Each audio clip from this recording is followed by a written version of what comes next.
Kementerian Agama meyakini secara hisap pada Minggu tanggal 1 Mei tahun 2022 posisi hilal awal Syawal di Indonesia telah masuk kriteria baru Menteri-Menteri Agama dari Brunei, Indonesia, Malaysia, dan Singapura atau MABIMS. Itu artinya Hari Raya Idul Fitri bisa jatuh pada tanggal 1 Mei tahun 2022. Hal itu disampaikan Dirjen Bimas Islam Kemenak, Kamarudin Amin, melalui keterangan tertulis Senin tanggal 25 April tahun 2022. Menurut kriteria baru MABIMS, Imkanur Rukyat dianggap memenuhi syarat apabila posisi hilal mencapai ketinggian 3 derajat dengan sudut elongasi 6,4 derajat. Kriteria ini merupakan pembaruan dari kriteria sebelumnya, yakni 2 derajat dengan sudut elongasi 3 derajat yang mendapat masukan dan kritik. Pihaknya menjadwalkan pelaksanaan sidang isbat 1 Syawal 1443H pada Minggu, tanggal 1 Mei tahun 2022 petang, di Auditorium HM Rasjidi Kementerian Agama. Sidang akan didahului dengan proses pengamatan hilal yang dilakukan di 99 titik lokasi di seluruh Indonesia. Kamarudin menambahkan, pemerintah Indonesia akan menyelenggarakan sidang isbat dengan menggunakan metode hisab dan rukyat. Assalamualaikum warahmatullahi wabarakatuh. Berdasarkan kajian Majelis Tarjih dan Tajdid, Pimpinan Pusat Muhammadiyah menetapkan Hari Raya Idul Fitri 1 Syawal 1443 Hijriah akan jatuh pada hari Senin tanggal 2 Mei 2022 Masehi.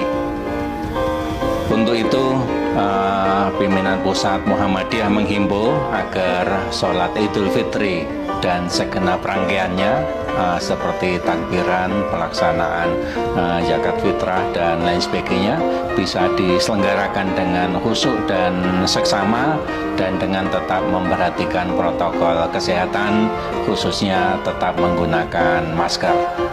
Dan juga kami menghimbau agar kaum muslimin dan muslimat dimanapun berada untuk memanfaatkan Hari Raya Idul Fitri ini untuk memelihara silaturahim dengan mengucapkan salam atau mengunjungi sanak kerabat dalam rangka untuk menjaga silaturahim setelah 2 tahun terdampak COVID-19 tidak sempat untuk melaksanakan silaturahim. Dan bagi kaum muslimin yang melaksanakan mudik, kami berharap bisa waspada dan berhati-hati di jalan. Semoga sampai ke tujuan dengan selamat. Terima kasih. Assalamualaikum warahmatullahi wabarakatuh.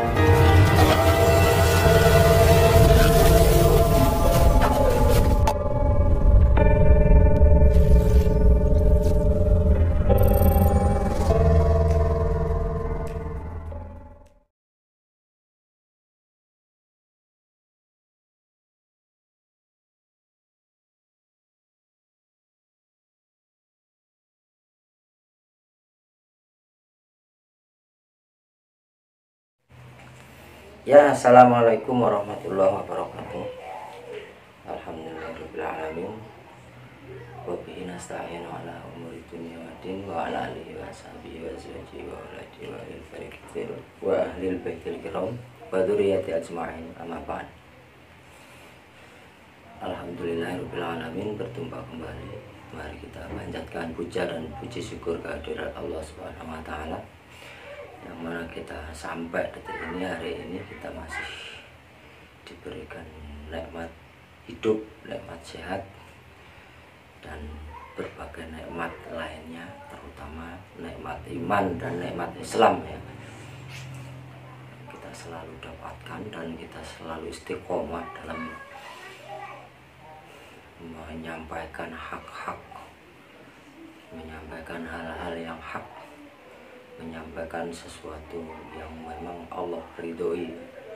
Kita berjuang tiada henti, tiada batas, tidak ada lelah-lelahnya. Kita menyuarakan kebenaran walaupun terasa pahit, walaupun dihina, walaupun diintimidasi, walaupun disepelekan ya, dianggap remeh, karena mereka merasa kuat, merasa memegang sistem, merasa mengendalikan semua tatanan kehidupan dunia melalui sistem-sistem iblis mereka ya. Kita tetap istiqomah dan berada di jalur para alim ulama, para habaib yang lurus, yaitu yang dibenci penguasa zalim dan para munafik. Salawat dan salam kita selalu panjatkan kepada baginda Rasulullah Sallallahu Alaihi Wasallam. Allahumma sholli ala Sayyidina Muhammad, Allahumma sholli ala Sayyidina Muhammad, ya Rabbi sholli alaihi wasallam. Saudaraku, teman-temanku seiman, setauhid, seakidah, satu ghairah, satu resonansi, salam perjuangan. Idza ja'al haqq wa zahaqal batil innal batila kana zahuqa. Wa idza fatastum jabbarin summum bukmun umyun fahum la yarjun. Itulah doa-doa dari sebagian atau di antara doa-doa para mujahidin, mujahidah, para pejuang Islam yang teguh mempertahankan tauhid dan akidah. Apa kabar semuanya? Ya baik-baik saja insyaallah. Insyaallah baik-baik saja. Amin amin amin ya rabbal alamin. Pada sholat maghrib setelah buka puasa kita tetap menyapa ya teman-teman kami, teman-temanku, saudara-saudaraku, baik yang kenal maupun yang tidak, yang melihat saya ataupun yang tidak, semuanya adalah saudara seperjuangan, teman seperjuangan. Pokoknya satu resonansi, satu ghairah, satu perjuangannya. Kabar menarik dari Menak kita yang menetapkan bahwasanya Lebaran jatuh pada tanggal 1 Mei. Berarti puasa tahun ini ya, kalau mengikuti aturan itu hanya 28 hari ya kan.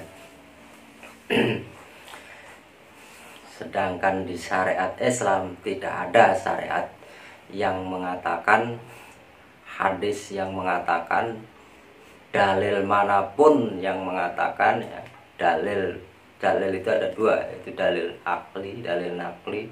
Nah itu definisi yang basicnya adalah Al-Quran dan Sunnah, sama sekali tidak ada. Ini sudah keluar dari koridor syariat Islam, karena puasa hanya 28 hari. Karena hadis sahih mengatakan bahwasanya apabila melihat hilal di hari yang ke 29,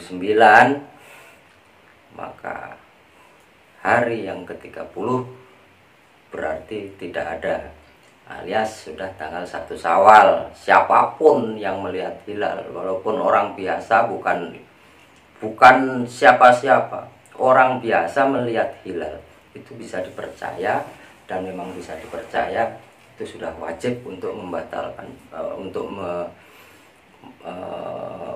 merayakan Idul Fitri hari yang ke-29.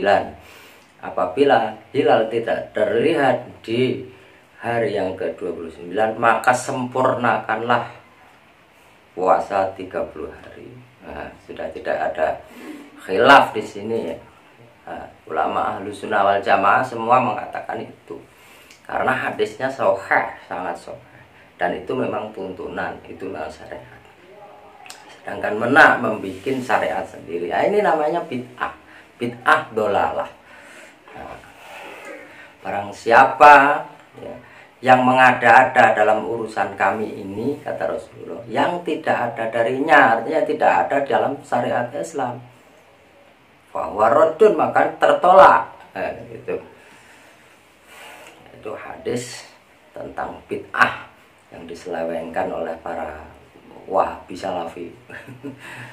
Ya, terserah kalian mau mendukung Wahabi Salafi, monggo. Nah, itu definisi dari apa yang dikatakan Rasulullah dulu saat perang Siffin ya, perang terakhir Rasulullah, bahwa kelompok yang akan memporak-porandakan, yang akan menfitnah umat Islam dari dalam, kelompok yang seperti itu, kelompok yang suka mengkritik amalan-amalan ahlu sunnah wal jamaah, mengkritik tahlilan, mengkritik maulid, mengkritik rajaban, mengkritik 7 hari kematian, 40 hari kematian, 100 hari kematian, 1000 hari kematian, semuanya dikritik. Oh, itu adalah perbuatan ahlul bid'ah, ahli nar, kan gitu.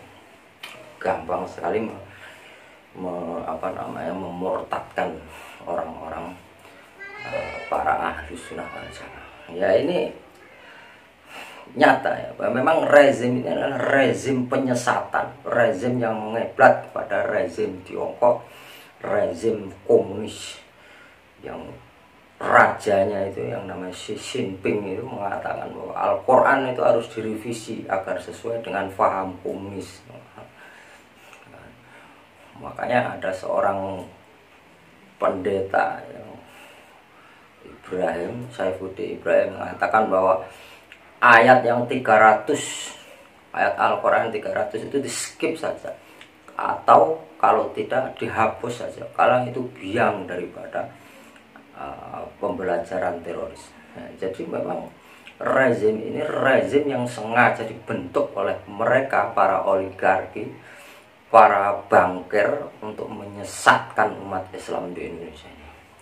Maka dipilihlah menaknya, yaitu terus ketua umum PBNU-nya juga kakaknya, jadi pas sekali.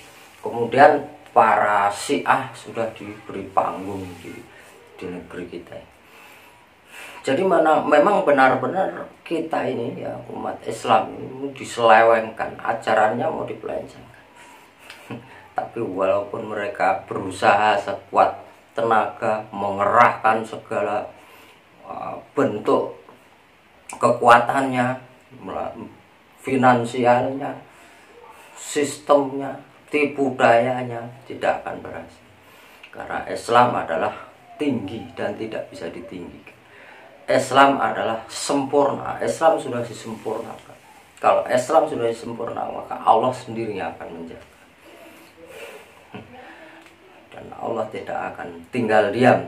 Allah sudah pasti akan mempersiapkan sesuatu yang dahsyat untuk menghancurkan mereka, para penzalim.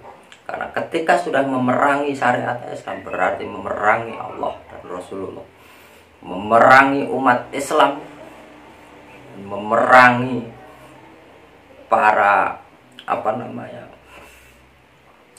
para umat yang gigih mempertahankan tauhid dan agama ini.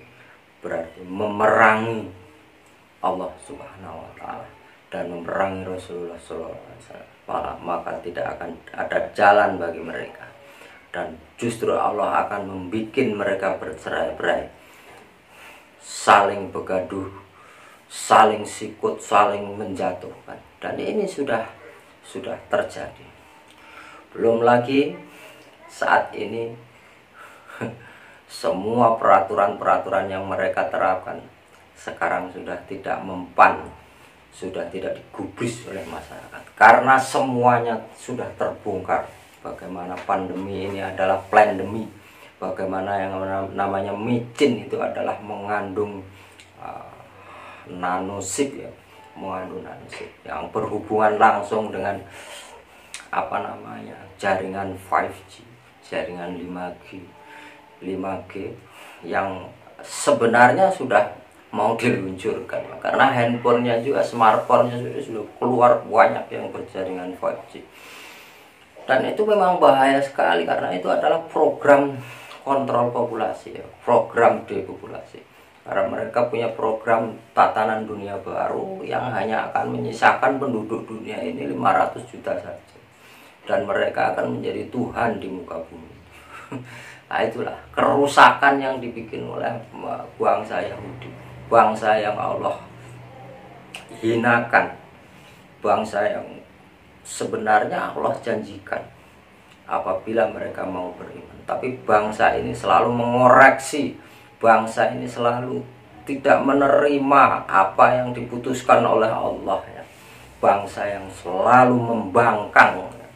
Bangsa ini memang sudah Allah janjikan akan dimusnahkan sampai ke akar-akarnya, hingga yang namanya batu, tanaman, tembok, apapun Allah izinkan untuk bisa berbicara, yang mengatakan disinilah orang-orang Yahudi, maka wahai kaum yang beriman, maka bunuhlah mereka.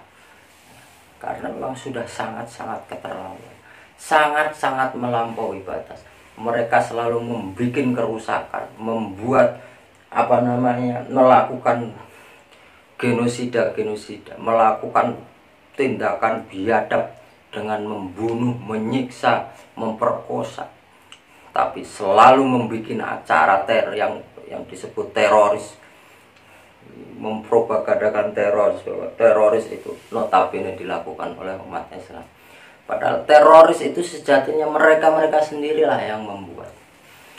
Teroris itu diterapkan di setiap negara dan dananya pun dikucurkan, yaitu untuk menfitnah Islam, bahwa Islam itu radikal, bahwa Islam itu sumber kekacauan, Islam itu sumber kemiskinan. Padahal memang mereka dimiskinkan. Ya, ini tak lepas daripada izin Allah, yang dalam Al-Quran Allah menetapkan sunatut tadawul, sunat bergiliran. Dari yang menang akhirnya menjadi kalah, yang kalah akhirnya menjadi menang. Nah, dari sini kita harus memahami bahwasanya kejadian ini memang harus terjadi karena ini sunatullah ya. Dan tentunya Allah membuat seperti ini, membuat sirkulasi seperti ini bukan tanpa alasan. Karena kita sebagai umat Islam, kita bisa dikatakan Islam atau tidak, kita beriman atau tidak, pasti harus ada ujian, harus diuji. Kita ini beriman atau tidak. Jangan hanya mengatakan, oh saya beriman, oh kami ini beriman. La ilaha illallah Muhammadur Rasulullah. Tiada Tuhan selain Allah, Rasulullah Muhammad sallallahu alaihi wasallam. Tanpa kita harus diuji. Nah, dengan ujian ini maka ditetapkanlah yang namanya fase. Fase umat Islam itu 5 ya. Sampai hari ini kita sudah memasuki ujung fase yang keempat. Ujung fase di mana fase keempat ini umat Islam ini terombang-ambing bagaikan buih di lautan karena tidak mempunyai pemimpin, tidak mempunyai kepemimpinan sentral di dunia ini. Maka Islam menjadi bulan-bulanan bagaikan makanan-makanan yang diperbutkan. Karena apa? Karena tidak punya pegangan. Dan simpul-simpul keagamaan kita sudah lepas. Dan simpul terakhir kita adalah sholat. Dan simpul sholat kita pun sudah mau dilepas. Walaupun ini adalah simpul yang paling krusial ya, paling krusial. Maka Allah tidak tinggal diam. Ketika mereka sudah sangat-sangat melampaui batas, maka Allah akan segera turunkan pertolongan pada umat Islam yang beriman dan beramal soleh. Bagi umat Islam yang tidak iman dan tidak beramal soleh, maka bersiap-siaplah untuk menjadi bagian dari mereka. Karena umat Islam itu bisa saja menjadi munafik, bisa saja menjadi setan bisu. Maka dari itu saudaraku, mari kita tetap istiqomah menyuarakan kebenaran, walaupun pahit, walaupun disepelekan, walaupun dihina-hina, walaupun kita selalu diserang oleh buzzer RP seperti Abu Janda, Dermando, Denny Siregar dan lain sebagainya. Kita memang menjadi bulan-bulanan karena kita tidak mempunyai pemimpin sentral. Terakhir kita punya pemimpin sentral 100 tahun yang lalu. Ya, bisa dikatakan juga 98 tahun yang lalu, yaitu Sultan Abdul Hamid. Pemimpin umat Islam terakhir di muka bumi ini dari Bani Utsmaniyah di Turki. Maka setelah itu maka berdirilah kerajaan Saudi modern, berdirilah PBB, berdirilah negara Israel. Maka mulai dari situ mulailah terjadi pembantaian di negeri Palestina. Dan ini semua memang tak lepas dari izin Allah, karena segala sesuatu atas izin Allah. Tanpa izin dari Allah maka semuanya tidak akan terjadi. Yaitu tadi, kita itu harus menjalani sunatut tadawul. Kita harus menjalani ujian. Bagaimana apabila kita tidak punya pemimpin sentral? Apakah kita tetap beriman?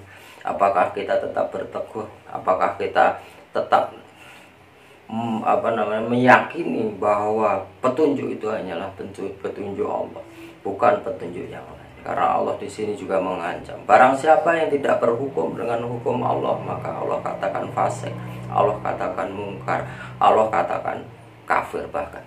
Nauzubillah. Semoga kita tetap dalam keimanan, tetap dalam keistiqomahan. Kita tetap menyuarakan kebenaran. Kita tetap berpegang teguh pada tali agama Allah, dan kita ikuti ulama-ulama yang dibenci oleh para alim, para penguasa zalim dan para munafik, seperti yang dipesankan oleh imam kita itu Imam Syafi'i. Dan jangan lupa kita jangan sampai terkecoh dengan permainan-permainan mereka yang sudah mulai dirancang lagi untuk menghadapi 2024. Padahal kita tahu 2024 adalah limit daripada Mulkan Jabariyah. Yang kita tunggu bukan seorang presiden, yang kita tunggu adalah seorang imam, seorang pemimpin sentral untuk dunia yang akan memimpin tatanan dunia baru juga, yaitu mujaddid umat Islam, yaitu Al-Mahdi. Saatnya kita menyongsong Al-Mahdi, bukan menyongsong presiden baru. Wabillahi taufiq walhidayah. Wassalamualaikum warahmatullahi wabarakatuh.